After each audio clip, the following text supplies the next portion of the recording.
Okay, let's go do what Moem says. If you ask me, there's naught to be gained from mulling over the implications of your story in this freezing cold. Let's save it for the Rising Stones, eh? I'll get everyone to meet us there. Ah, but before that, you'd best pay a visit to Whitebroom Front and speak with Alpha now. He's probably worried sick about you. That, or he's busy playing politics with the Ishgardians. Either way, I'm sure he'll be delighted to see that you hale and healthy. Speaking of which, you don't have a headache or anything, do you? No? Blurred vision? Oh, no reason. See you again soon. Wish you think we're gonna die? No, we're too strong for that. No, we're too strong to die from teleportation.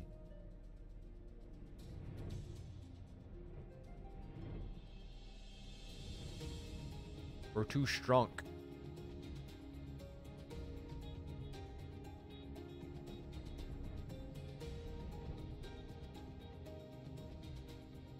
Bum bum ba da da da dum ba da dum da da da dum. Alpha now, we're here. Alpha now. Alpha now. Alpha now. Hello, we're here. There she is, and none the worse for wear. Was there ever a doubt that the Warrior of Light would succeed? I think I speak for us all when I say that I should like nothing more than to hear your stirring tale of the victory, if you'd be so kind. Well, you see, there was this lady, and then she sacrificed herself, and then she became a god, and then we killed her, and then she started speaking like my mom, and then she's like, go speak to this person because she knows about our mom. I'm like, holy shit, we're sisters, and now I'm here. Then we were too late to prevent the summoning. But not too late to prevent any further loss of life. An outcome worthy of celebration, and one for which we have Bella to thank. Yes, you are right, of course, Sir Aymeric. We should be content with what we have accomplished. I, for one, could not have wished for a better outcome. Shiva is no longer a threat, and the heretics have been routed. Aye, there is the matter of Iceheart's escape, but she cannot run forever. Whether it takes days, weeks, moons, or even years, my knights will find her.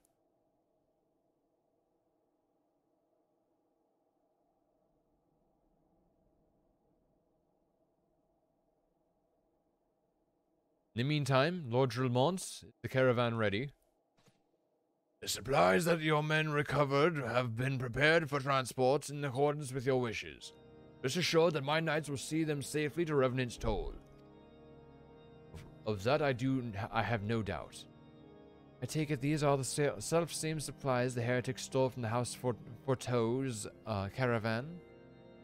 Lest the crystals which comprise the bulk of the shipment, yes. Scarcely a fraction of that which was promised, but a meaningful contribution to your cause all the same.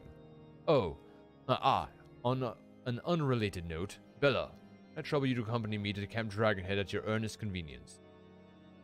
It is not for my benefit. A certain lord was most distressed when he learned of your intent to risk life and limb to stop Iceheart. It took half a dozen knights to restrain him, I am told. Oh, I wonder who could that be? Men give vent to their anxieties in myriad ways. Pray do not think less of him. I wonder who that could be. Of course it's Harshaphon. Harshaphon, our best friend, our big old buddy. Harshaphon's the realest of homies. Harshaphon literally is the biggest of homies.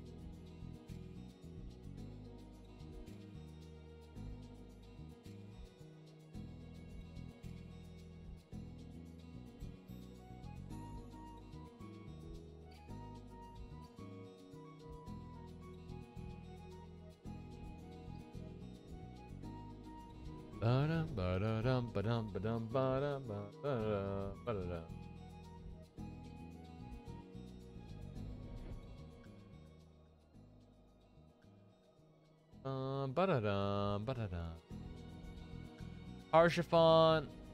Ah, Chiffon. My friend, my buddy. What were you thinking, Bella? Wagering your very being on a dubious theory that might allow you to enter Iceheart's lair, knowing full well that she could have sufficient forewarning to complete her ritual to summon Shiva anyway? And then endangering the ambition and abomination in mortal combat. By the fury, Bella, 'tis the stuff of ballads, a battle for the ages. What would that I had been there to fight by your side. Yet here I was forced to wait, condemned to wonder at the fate of a dear friend for a variable eternity. I would not wish torture my most hated enemy. But here you are now, and that is what truly matters. Let us move on. Emmerich wished to have words with you and Master Alpha now in private. He awaits you in the intense intercessory. Oh, Harshafont, you're such a fucking homie, dude. He really is the best of boys. What a fucking homie, dude. Okay, let's get in here and talk to Sir Emmerich, I guess. Alone. Greetings, madame. I shall show you what you notice. Blah, blah, blah, blah, blah, blah.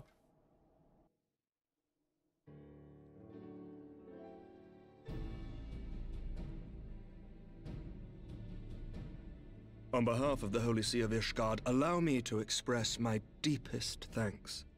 Never before have we been required to contend with a primal. Indeed, there were fears in some quarters that our knights might not be equal to the task. From what we have now learned of these beings, I can say with certainty that we would have lost a great many men had the Scions not intervened. Then the argument for preemptive action should be self-evident. Perchance now you will reconsider my proposal that Ishgard move against Nautalon.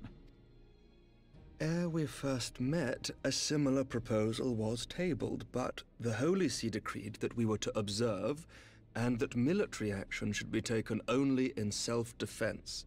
All things considered, it was not an unreasonable decision. Since the calamity, 2 vigils have fallen to the Horde, while Garuda has never shown any inclination to storm the gates of judgment. Which is why this unprecedented crisis and its resolution may prompt a change in policy. Good, I hope so. You who have faced these primals know well the threat they pose. Ishgard did not. Not until now. Good. And there is naught like a brush with death to change a man's outlook. At the very least, this should silence any lingering objections to our arrangement with Revenant's Toll. The Holy See may even feel moved to grant us its formal endorsement. So far as it is possible, the Scions shall be compensated for their service. Good, we need that sweet money. We should be grateful for any aid you can provide. As a gesture of good faith, I shall withdraw my previous request. Your people are doubtless needed elsewhere. That will not be necessary. We, too, have a vested interest in watching Dravania's movements. True, though. I see. Once more, I must thank you.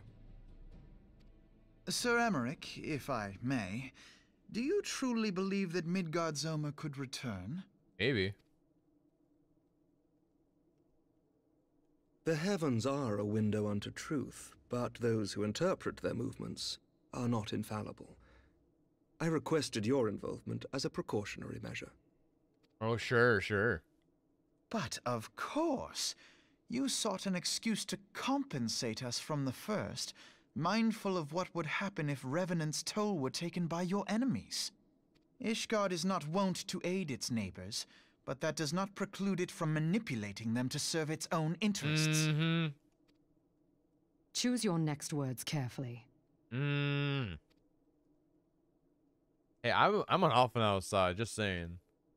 Do you know what sort of man becomes Lord Commander of the Temple Knights? One who comes from good stock. I did not. Yet here I am. Now, why do you suppose that is? Because you're smart.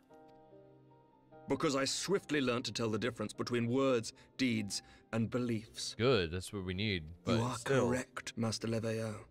Ishgard desires to see Revenant's toll flourish, as it would present a troublesome obstacle to our enemies from the south. We are so glad to be of use to you. As we are to you. Ours is a mutually beneficial arrangement, lest we forget, one born of necessity. The dragons grow more restless by the day, and the heretics harry us nigh without cease. We have contended with such troubles for centuries, but there are limits to even our endurance. Yet as a pauper is loath to part with his meager possessions, the leaders of Ishgard are not wont to render up their trust to outsiders. But with perseverance on our part, they may yet be made to see the light. Nevertheless, one must take care when walking the road less traveled. Wise words, Sir Emmerich. I shall make a point to remember them. I must apologize for my earlier outburst. I hope it will not sour our good relations. Not at all. You but spoke from the heart. I trust you understand that at times my duties may prevent me from meeting with you. On such occasions, my second-in-command will speak for me.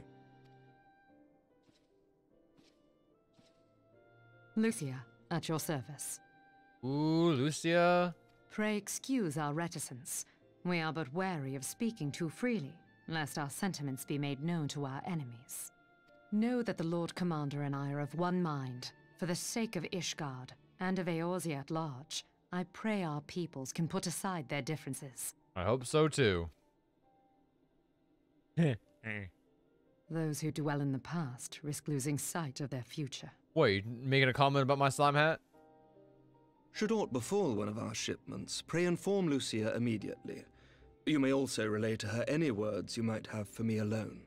Not being of Ishgardian birth, she owes no allegiance to any noble house, making her as near to incorruptible as one can find in my homeland. Suffice it to say, I trust her completely, and so may you. Oh, we'll see, we'll see. Which reminds me, Lord Orchefort, if you would be so kind. Certainly. Our friend. Our big old buddy. In times such as these, trust is ever in short supply. Mayhap this will go some way to rectify the problem. The results of our investigation into the heretics' recent attacks, as well as our interrogation of the merchant you detained. Okay, okay, I see. We're seeing eye to eye now. Sir Emmerich, I cannot thank you enough. Seeing eye to eye now. This is Think nothing of it. Ishgard may be many things, but it is no friend to Garlemald. Good. What Garlemald? Did I not tell you to have faith, my friend? Of course, my friend. My friend, my friend.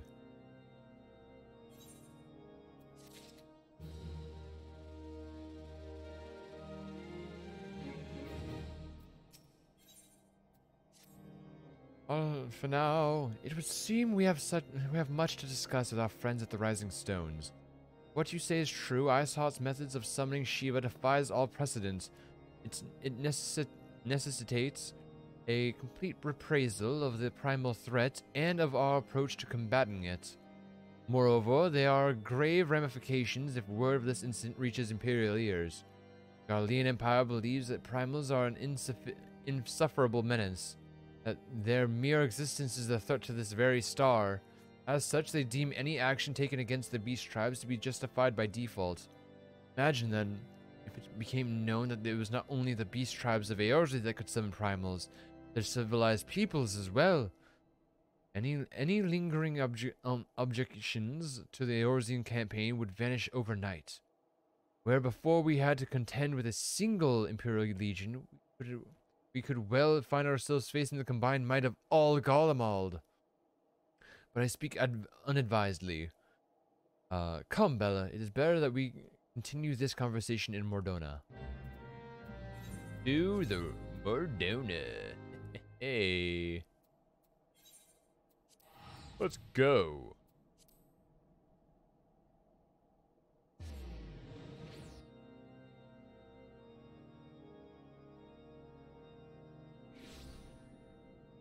You Mordona.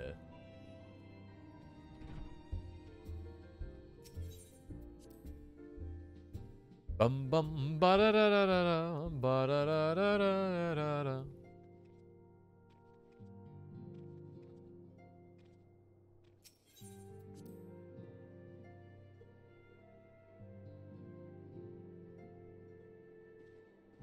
Minfilia. Hello, Minfilia. Words cannot well express how glad I am to see you return to us hale and whole. Needless to say, I am most eager to hear your account of that which occurred in Curthis, assuming you're ready to speak of it. I've already spoke of it to many people. Excellent. I shall summon the others at once. I've already spoke plenty about it.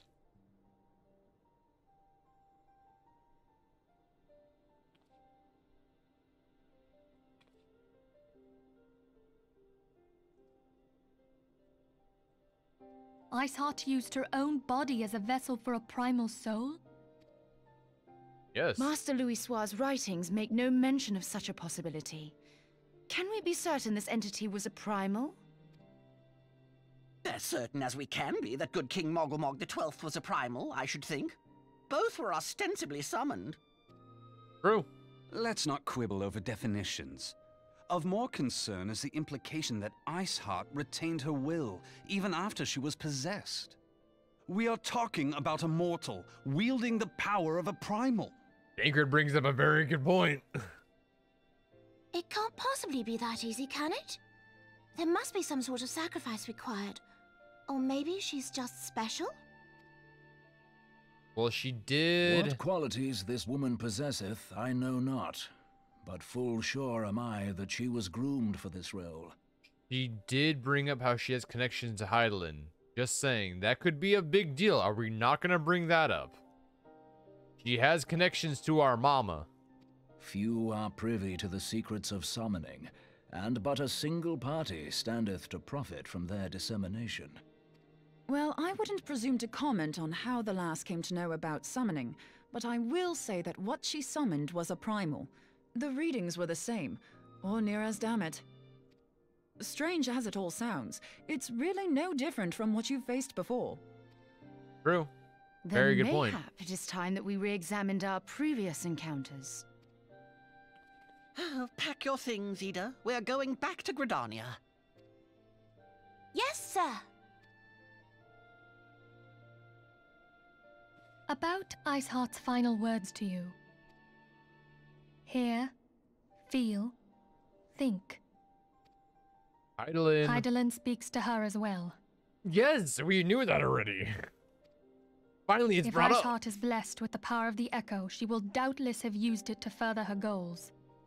Or could it be that it was a revelation granted her by the Echo which first set her on this path?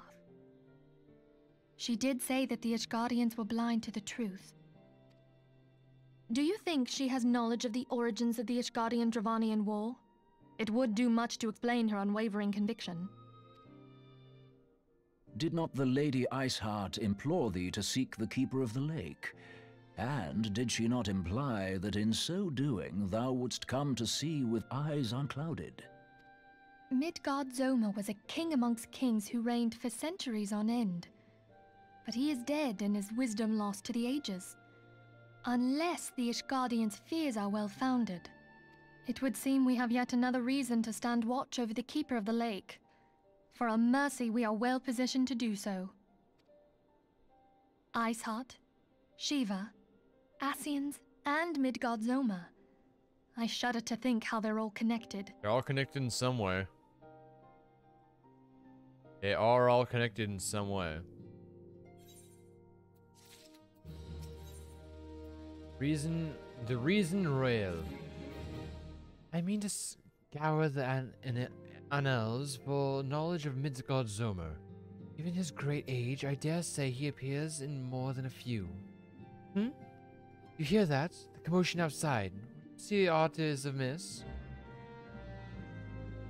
What's going on out here, dude? Alf, now what are you doing out here? What's going on? Oh, what's happening? Bella, 'tis well that you are on hand. We have a problem. Royale has escaped. Of course she has. It happened shortly after the Immortal Flames took her into custody. She had been placed in a dungeon cell after ahead of her coming trial, but apparently the accommodation was not to her liking. It's almost like she was the traitor was second in command of the exact place you imprisoned her, so she totally wouldn't have allies inside the fucking group, inside of the company that could easily just let her out. That was such a dumb idea. The turnkey was found slain along with 2 guards. It's plain she received inside help. Of course she did. Citizens report seeing Royale quitting the city via the gate of Nald with a bloodied spear in her hand. She makes for Castra Meridanian. I am certain of it. Her fate in Eorze as good as sealed. What recourse has she but to flee to her imperial masters? Even as we speak, Captain Ilberd and the First are hot upon Royale's heels. Pray make haste to Camp Blue Fog and join the hunt. I got you off now. We're going. Camp Blue Fog it is. Camp Blue Fog.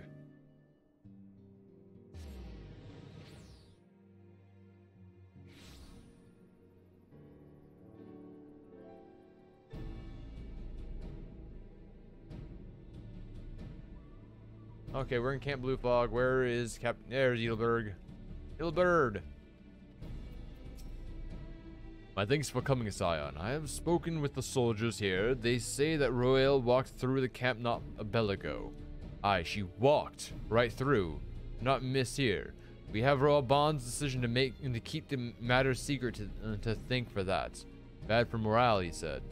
As a result, not a single flame in the garrison made any attempt to detain her.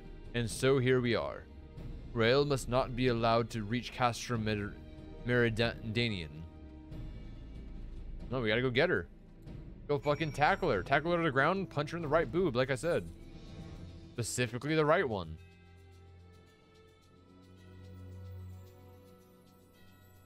See, they didn't listen to me, and now look, she's running to her masters. Well, if we did that, then, you know, she'd be imprisoned. Maybe also if we, you know, maybe imprisoned her at Ordona, or asked one of the other companies, like, hey, this is a really big matter against Garlemald. Maybe we should imprison her somewhere like in Lominza or something. You know, someplace where she doesn't have allies. Ilberd. Let's do it. Instance. Let's do it. Let's go get her.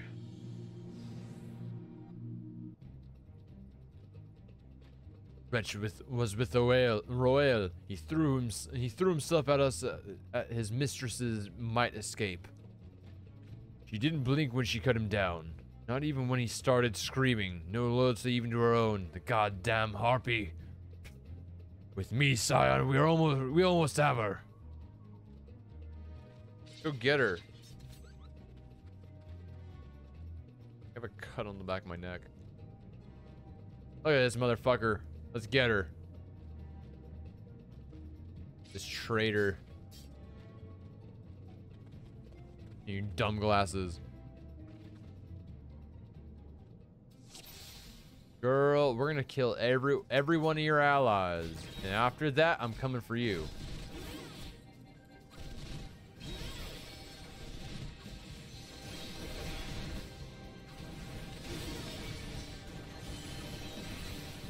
Oh, fuck this guy in particular.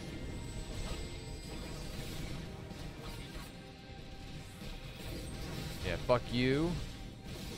We're just gonna single target everything. We'll kill things quicker that way.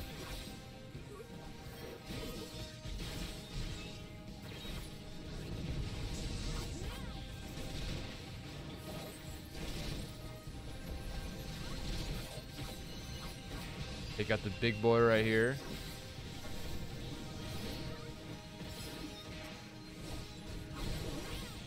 we got reinforcements coming in. Okay, let's kill these guys now.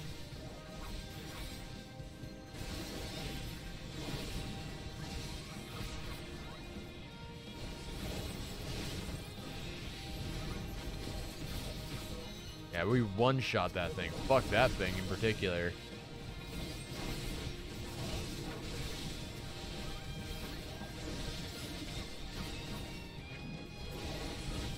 Oh, here's more enemies.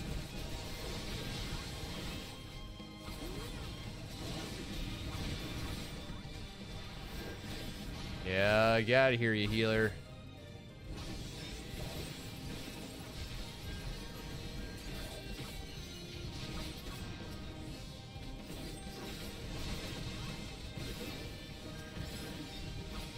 I'll take out this big boy right here.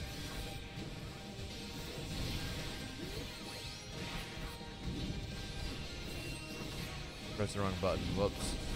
Let's do this. Now we're gonna do big attack.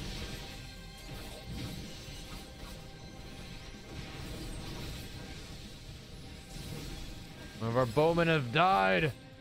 How dare you? I'll kill you. I killed it. There's so many things happening. Oh my god, there's so many enemies.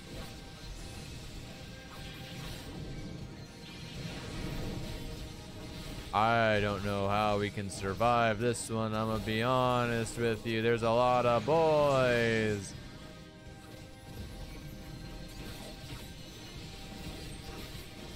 Dang, that big guy's gone.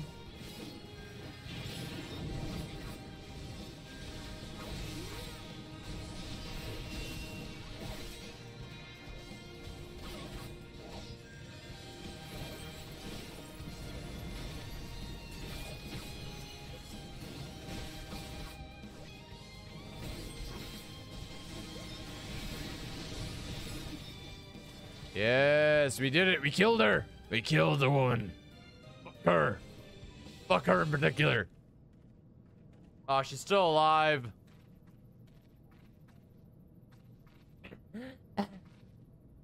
Find her and do it right and do it tight. Yes, sir.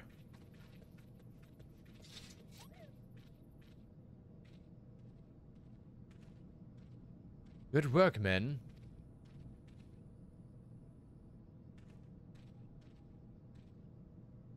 She and her Imperial cronies pushed us close, but we were better. Behold, a respected officer of the Immortal Flames, people looked up to you as one of their Order's founding members, one of its pillars. It saddens me to see you fallen so low. What would you know of low? You, a spoiled little lordling who has never known what any wants? People such as you take wealth and birth for granted. You think it's your God's-given right to rule over others. You know not of our plight, the injustice that we were low-born Ishgardians must endure. To the noble lords and ladies, we are not people, but resources to be consumed.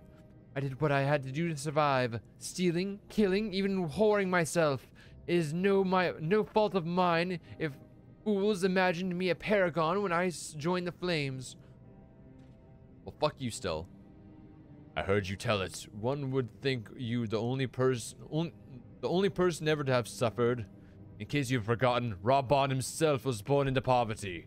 As was I. We lived hand to mouth with little more than the shirts on our backs. Hunger was our constant companion.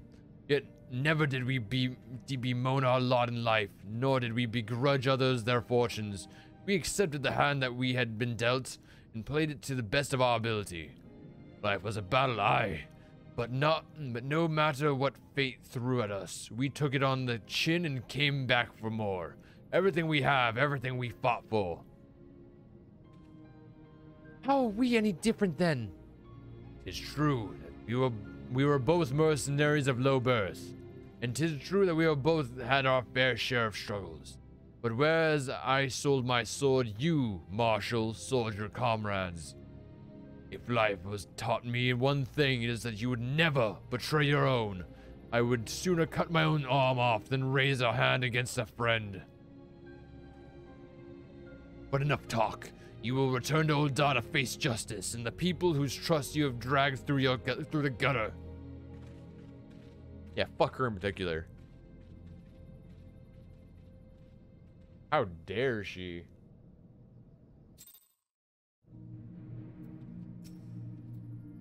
Not much of it as a hint of remorse. 'Tis well that this sword did business finally an end. Your friend's betrayal cuts deeper than steel. We must hope that we have chosen our allies well, and more wisely than Raban chose his. Yeah, fuck her. I have heard. Truly bothersome business. No, I do not foresee a problem on that front. The main concern is Reborn. There is no telling what the brute might do. Have the blades watch him in the flames day and night. You may leave the Sultana to me. I shall personally attend her grace. You know, fuck this guy even more than the other chick. Kaleshi Adeleji's gonna die by my hand, I swear. Never trust a Lalafell, dude.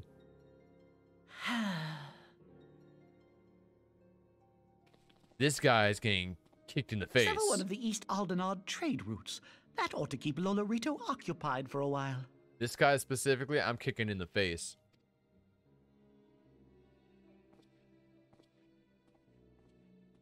Nanamo Ulnamo. For my sake, pray be a good little Sultana to the last. I hate this guy.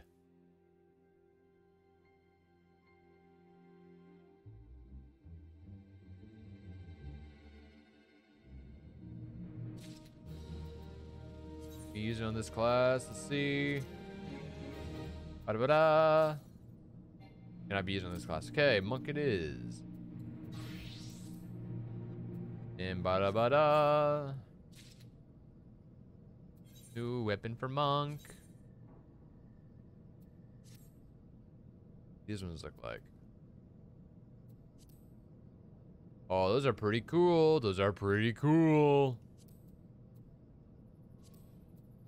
Back to samurai, though. Back to samurai. All for now. New quest. Let's cling together. Captain Ilberta and I have a few questions for the Flame Marshal regarding the circumstances of her miraculous escape. When we have completed our interrogation, we shall take our findings directly to General Raban. That shall be the end of it. Your work here is done, my friend. My thanks. But I have one last task for you. Return to the Rising Stones and apprise Minfilia of all that has happened. I'm aware that the assassins held Royale in high regard. For better or for worse, she will still want to know how this tale ends. Through the Rising Stones it is.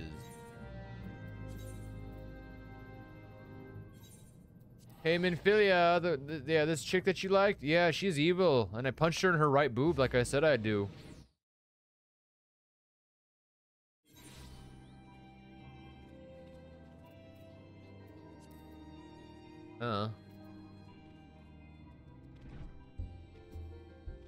I don't have boobs. Assuming it would hurt. Yeah, that's why you do it specifically to the right one. Yeah, you know, do it to the right one.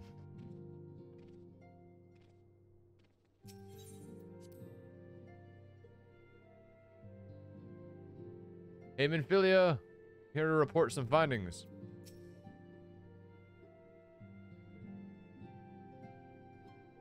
Welcome back, my friend. I have already received word from Alfino. To think that Flame Marshal Huayu was the Garlean agent. I know not what to say.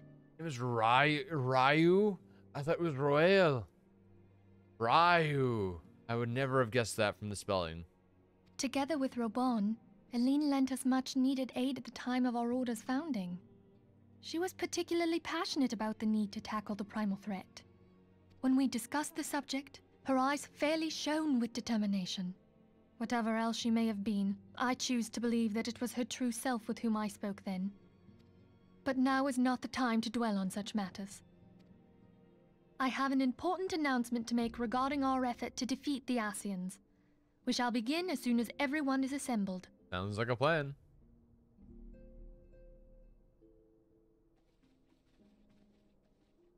Everyone's assembled. My thanks for coming, friends.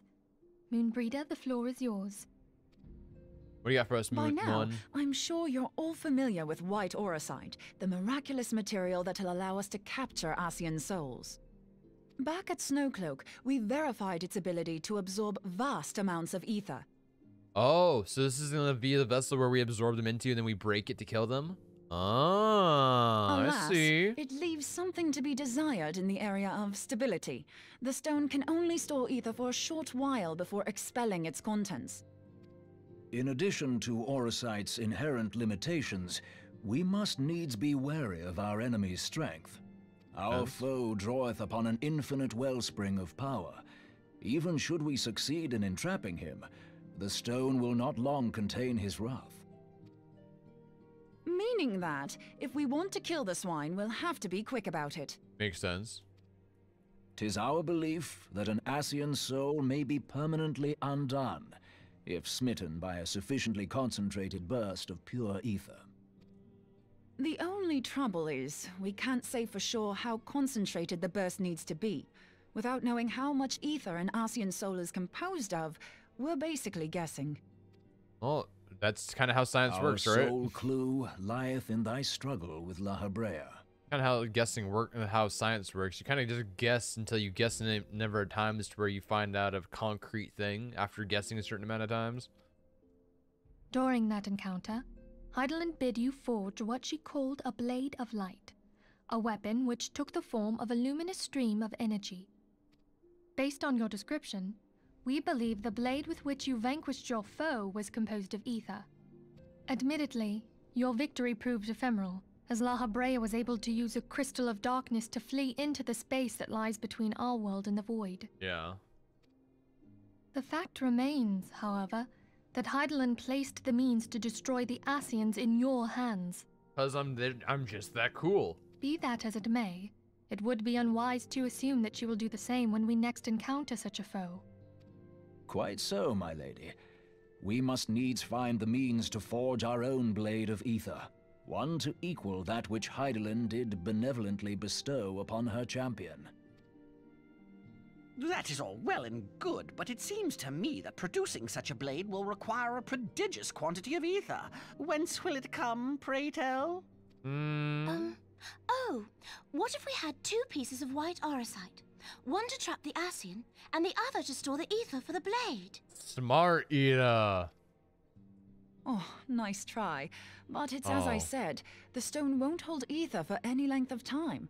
We'd still need to collect the stuff there and then, sorry to say. Well, no, I was on the right track with you, Ida. And therein lies the rub. Finding a way to create the blade whenever and wherever we choose.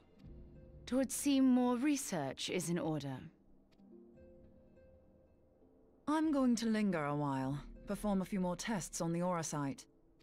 And I could do with some help. Urianger, why don't you lend me a hand? Urianger? Mine apologies, but I am required at the Waking Sands. Lady Minfilia hath given me sole charge of the premises. 'Twould be unseemly to leave them unattended. Sole charge, you say? So you're basically alone there, then? Well, that settles it. I'll just have to come to you. Hey. Hey.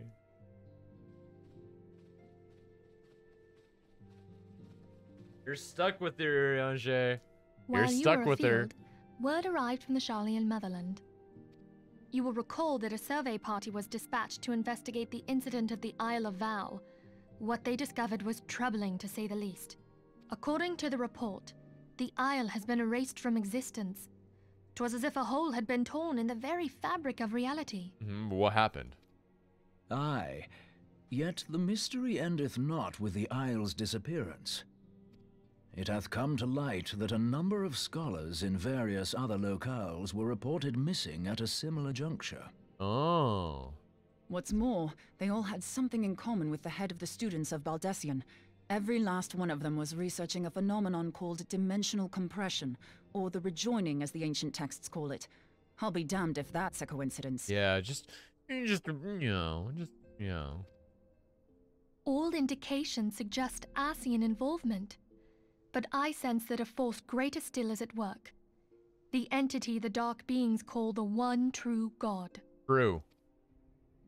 We must pray that my dear friend Kryl regains consciousness soon. If she bore witness to the Isle of Val's final moments, she may be able to shed some light on this mystery. Let's just hope. All we can do is hope and pray.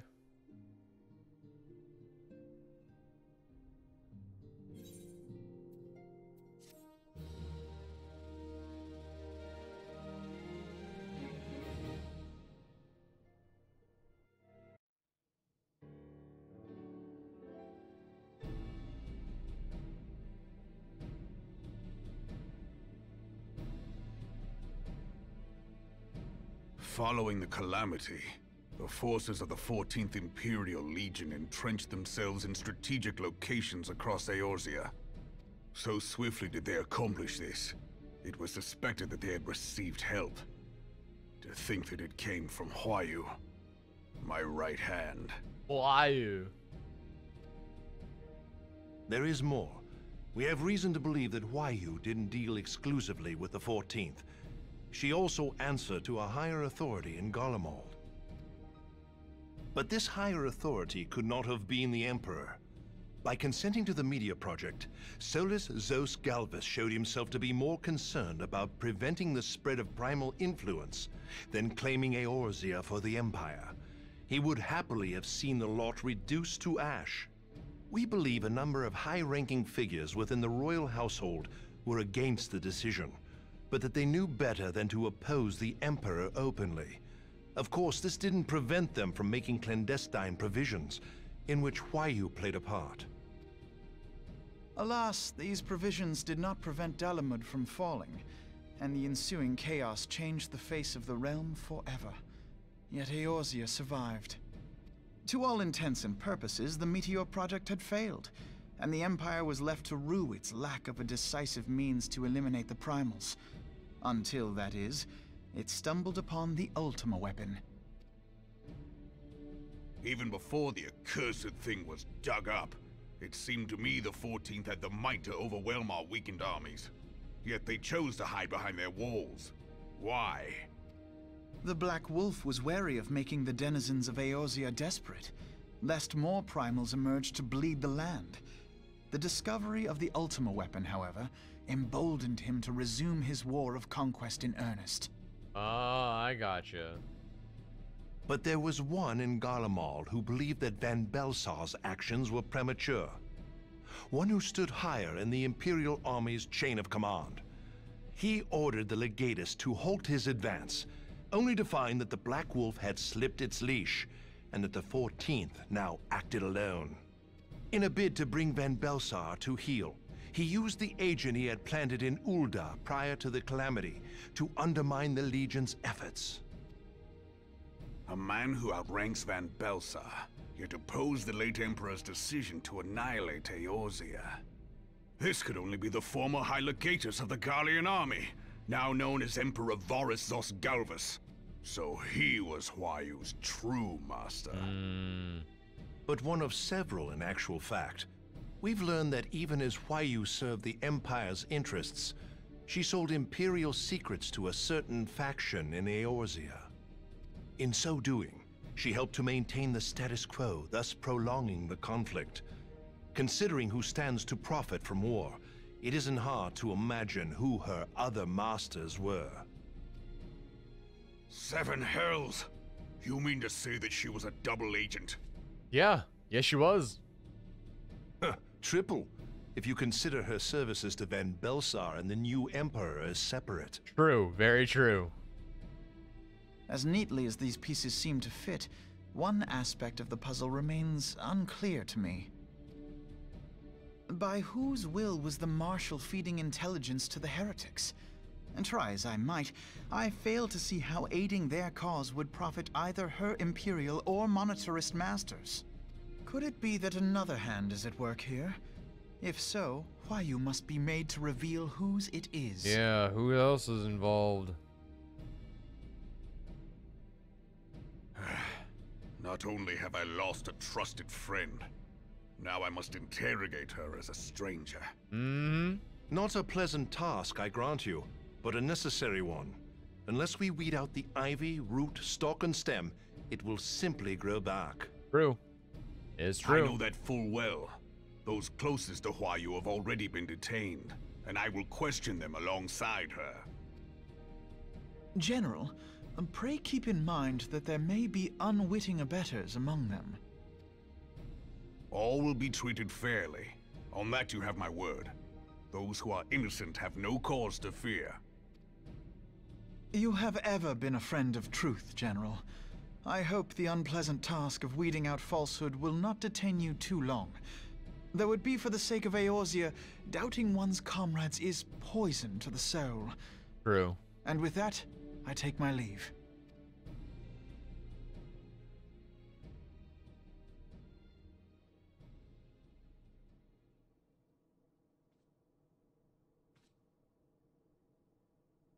All these years, I've been made to dance to their tune. Literally, though. How could you, Huayu? How could you side with them? Just so bad for Raban. Those cankers who take from this land and give naught in return, who use their power to disempower and grow fat while the people starve. I know you can hear me, monitorous scum. Your crimes will not go unpunished. One day I will purge this land of your sickness before the eyes of the 12. I swear it. Fuck yeah, Raban. Fuck yeah. Hell yeah. Power scream. Scream into an empty room. Fuck yeah. Oh, what's gonna happen here? I shall have no further need of you this day. Oh no. Namo. Your Grace. No, Namo. Legi's gonna come get you. Boogeyman's gonna come get you. I fear that not even mine own chambers shall remain private for long. Has the situation grown so grim? Oh, okay, thank God someone else is there. Ever since he proposed the Thank Cardinal God. Reclamation Bill, Teleji Adeleji has risen to greater prominence upon the backs of impoverished refugees. The Monitorists were ever united in their pursuit of profit, but the man's actions have torn a rift in their ranks. They snap at each other as rabid dogs. Yet now is not the time to be bickering among ourselves. No, we gotta fucking save the world. Oh, thank God, there's 3 of them there. If a threat to law and order, might you not have grounds to dissolve the syndicate? Would that the solution were so simple, Admiral. Alas, my moving to dissolve the syndicate is certain to spark outrage among the influential merchant class, whom the Cabal represents. This would serve to exacerbate the current unrest, and peace would slip still further away. Be they rich or poor, natives or refugees, all who reside in Ul'dah have a right to pursue happiness. Hell yeah. It is the duty of a ruler to protect this right. Namo's If I am to cool. perform my duty, I must needs tread warily. It would not do to make enemies heedlessly. Namo's really cool. Were Lord Lolorito here, he would doubtless say that I have my head in the clouds. A ruler is required to take a wide view. Try as we might to cater to all needs, some will inevitably be overlooked. As such, there shall ever be citizens who feel aggrieved. It cannot be helped. But as you have informed us, the Monitorists take no view but their own. They hunger for power while the masses starve. In the absence of a common cause, it seems beyond any one individual to make Ul'dah whole. And the presence of a Garlean agent within the Immortal Flames only makes matters worse. True. Even accounting for Uldah's historic reliance upon mercenaries, such a grievous breach of security is unprecedented. I fear this business will provide the Monitorists with a rod to beat Raban. It's so bad for Raban. Eorzea can ill afford for the Immortal Flames to be dampened now. Ere long, the Garleans will turn their ravenous gaze toward our lands once more. If we are to resist their might, our nations must stand together. Yet for this to happen, our nations must be whole. Cannot be done to improve the situation in Ul'dah. The true wealth of Ul'dah lies in the health, happiness, and hopes of her citizens. Alas, the citizens shall never know these things, so long as their lives are ruled by the ambitions of the few. The monetarists claim to represent the best interests of the people, but in sooth they desire only to manipulate them for their own selfish ends. For the government to serve the people, it must be formed of the people. Fuck yeah. For Ul'dah to move forward, it is not only the Syndicate that must be dissolved. She knows what she's doing. You jest. No, she knows what she's doing. He's the democracy, not a My friends, it was for monarchy. no other reason than to make known to you mine intent that I requested your presence here. When I make my declaration to the people, chaos shall inevitably ensue. Yeah, it needs a democracy, not a monarchy. Run by the people for the people. That'll As bring the last more monarch happiness. in the line of Ul, I make unto you this request. Help Reborn to preserve order and protect the people. Forsake them, and you forsake yourselves. For a strong Eorzea will ever have need of a strong Ul'dah. Hey, she's relying on pretty good people, though. Your Grace, are you certain of this? There is no other way. When the time is ripe, the nation shall become a true republic. Both royalists and monetarists shall cease to be. Yeah, Ul'dah good. will no longer belong to kings or queens or merchant princes, but to her people. Good.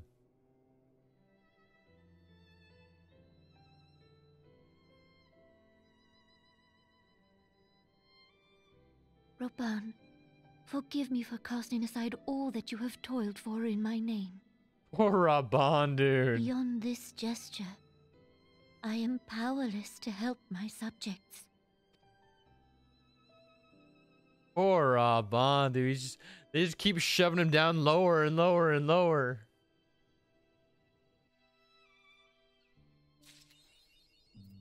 Okay, and to do the next quest, we need to do, yeah, Bull of Embers hard mode, Naval hard mode, and Howling Eye hard mode. Yeah.